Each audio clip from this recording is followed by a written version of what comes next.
Hello everybody, this is Alex from Swoosh English. I am here in Cochin, India right now.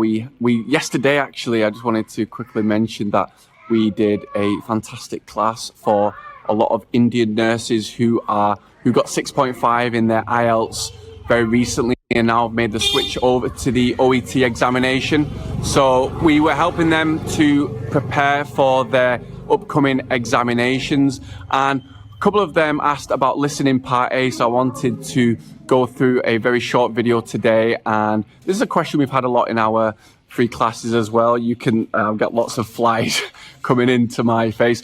But listening part A, so this is where you will be listening to a patient consultation, and it's a note-taking exercise. So I wanted to quickly refer to abbreviations and symbols, and a lot of nurses yesterday were asking, can they, I want that scooter that you can see in the background, but they asked about abbreviations and symbols. Can you use these in listening part A? Remember, you only have 20 to 25 minutes for this section, so you don't have a lot of time. So abbreviations and symbols are approved by the examiners. You can use them in this part of the examination. So some examples might be, for example, BP, blood pressure, which is quite a common one. People know this.